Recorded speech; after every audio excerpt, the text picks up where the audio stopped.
প্রিয় ভাইরা আমার, একটা জিনিস আপনাদেরকে গভীরভাবে মনোযোগ দিতে হবে যে ইসকন আমাদের বাংলাদেশে, যে আমাদের একটা বাংলাদেশে মন্দিরের নাম ইসকন, সেই জায়গার হিন্দু যারা খ্রিস্টান, এই বৌদ্ধ, এই এই সমস্ত মানুষগুলো আজকে যেভাবে মুসলমানদের বিরুদ্ধে রুখে দাঁড়িয়েছে, মুসলমানদের বিরুদ্ধে যে কাজগুলো করছে, আসলে আমরা এটা মেনে নিতে পারছি না। প্রিয় ভাইরা আমার, এদিকে খেয়াল রাখতে হবে যে আমেরিকার টাকা দিয়ে সেই ইসকন, সেই মন্দির তৈরি করা হয়েছে, কিন্তু দেখেন আজকে যদি আমাদের মুসলমানদের বিরুদ্ধে যদি কোনো ষড়যন্ত্র হয়, আমরা কিন্তু বসে নাই, আমরা কিন্তু এর প্রতিবাদ করব। যদি আমাদের মুসলমানের সন্তানদের যদি কিছু হয়, আমাদের মুসলমানদের যদি কারোর কিছু হয়, আমরা কিন্তু এটা বুঝে নেব। ইসকন হোক আর যেই হোক না কেন, আমরা এটা বুঝে নেব। প্রিয় বন্ধুগণ আমার, আমরা দেখেন 2024 সালে চলমান 2024 সাল, যে তাদের যে পুজো হলো দুর্গা পুজো, এই পুজোতে আমরা কিন্তু তাদেরকে অনেক সহযোগিতা করেছি। প্রিয় বন্ধুগণ, মাদ্রাসার ছেলেরা তাদের ইমানের চিন্তা না করে তাদের মন্দির পাহারা দিয়েছে, মাদ্রাসার ছেলেরা তাদের মন্দিরকে পাহারা দিয়েছে, তাদের পুজো দেখেছে, সবকিছু তারা রক্ষণাবেক্ষণ করেছেন। তারপরে যদি আজকে মুসলমানের সন্তানের যদি কিছু হয়, আমরা কিন্তু তাদের ছেড়ে কথা বলবো না। প্রয়োজনে যদি আমাদের কোনো উপকারে যদি আমাদের কোনো ক্ষতি করার চেষ্টা হয়, আমরা কিন্তু বসে নাই। প্রিয় বন্ধুগণ, বাংলার মুসলমান আবার জেগে উঠবে। যদি 1971 সালে যেভাবে জেগে উঠেছিল, এখন প্রিয় বন্ধুগণ সেইভাবেই জেগে উঠবে। প্রিয় ভাইরা, যেমন শেখ হাসিনাকে খেদিয়েছে, কিন্তু আপনাদেরকেও খেদাতে টাইম লাগবে না। প্রিয় বন্ধুগণ আমার, 100%-এর ভিতরে 90% মুসলমানের দেশে ইসকন নামে যে মন্দিরটা পরিচিত হয়েছে, ইসকন নামে যে হিন্দু, খ্রিস্টান, বৌদ্ধ, নাসারা এদের একটা গোষ্ঠী, এই গোষ্ঠীগুলো যদি মুসলমানের বিরুদ্ধে কাজ করে, কিন্তু এই মুসলমানের সন্তানরা বসে থাকবে না। ঠিক কিনা প্রিয় বন্ধুগণ আমার?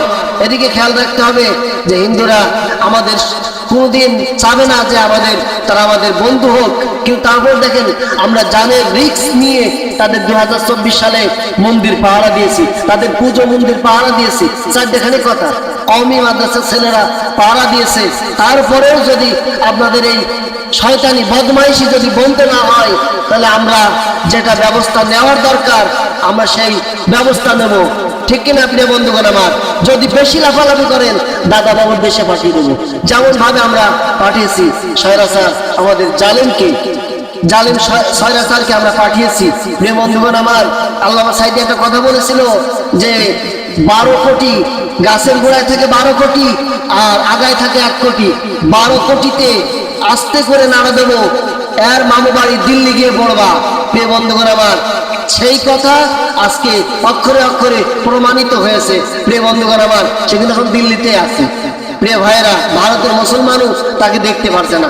প্রিয় ভাইরা, আমি একটা কথা বলতে চাই যে হিন্দুদের যে গোষ্ঠী, আমি তাদেরকে মোকাবেলা করতে চাই, তাদেরকে একটা কথাই আমি জানাতে চাই, বেশি লাফালাফি করবা না, বেশি বাড়াবাড়ি করবা না। বেশি যদি বাড়াবাড়ি করো, তাহলে ওই 12 কোটিতে গাছের গোড়া আস্তে করে নাড়া দেবে, মামা বাড়ি দিল্লি গিয়ে পড়বা। প্রিয় বন্ধুগণ আমার, মুসলমানদের সাথে বেশি টাফালিং করতে যাবা না। প্রিয় ভাইরা, যেভাবে আসো সুন্দরভাবে থাকো, বাংলাদেশ সবার জন্য সুন্দরভাবে তোমরা চলাচল করো, তুমি বেশি বাড়াবাড়ি করবা না। আমেরিকার টাকা খেয়ে, আমেরিকার গোলামি করে ভাবছো যে বাংলাদেশ কিনে নিবা, এটা কোনোদিন সম্ভব নয়। প্রিয় ভাইরা, আমেরিকার টাকা দিয়ে অনেক কিছুই হয়, মন্দির হয়, মসজিদ হয়, কিন্তু যদি তোমাদের মন্দিরে সহযোগিতা করেছে, এর মানে এই নয় যে মুসলমানের বিরুদ্ধে তুমি হাত তুলবা, মুসলমানের বিরুদ্ধে কথা বলবা, এটা আমরা মেনে নিতে পারি না।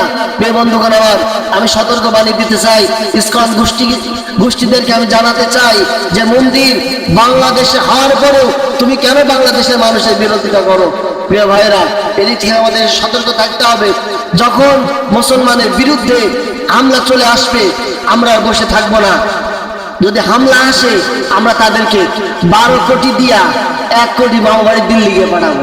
প্রিয় ভাইরা, বাংলাদেশের জমিনে তোমাদের জায়গা হবে না, এটা মনে রাখো। বাংলাদেশের জমিন তোমাদের জন্য না, এটা শাহজালালের জমিন, এটা শাহপরানের জমিন, এটা ওলি আল্লাহর জমিন, কিন্তু কোনো নাস্তিকের জমিন নয়।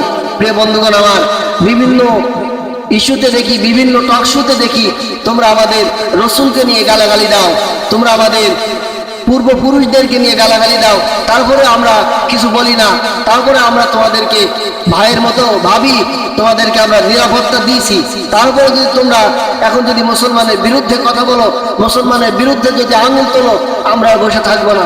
প্রিয় ভাই, আমাদেরকে এটা খেয়াল রাখতে হবে, আর এই বিষয়ে আমাদেরকে জানতে হবে যে আজকে আমরা দেখেন, আজকে আমরা বিভিন্ন রকম বিজ্ঞানী, বিভিন্ন রকম বই বস্তু পড়ছি, কিন্তু আল্লাহর কোরআন আমরা রিসার্চ করছি না। আল্লাহর কোরআন রিসার্চ করছে কারা? হিন্দু, খ্রিস্টান, বৌদ্ধ, নাসারা, ইহুদি, এই সমস্ত মানুষগুলো আল্লাহর কোরআন রিসার্চ করে আজকে মুসলমানের 12টা বাজাচ্ছে। প্রিয় বন্ধুগণ, এদিকে আমাদেরকে আরেকটা ষড়যন্ত্র, এই ইসকন আমাদের বিরুদ্ধে আরেকটা ষড়যন্ত্র করার জন্য উঠে পড়ে লেগেছে। প্রিয় ভাইয়েরা, এই ষড়যন্ত্রকে থামাতে হবে, এই ষড়যন্ত্র করতে দেওয়া যাবে না।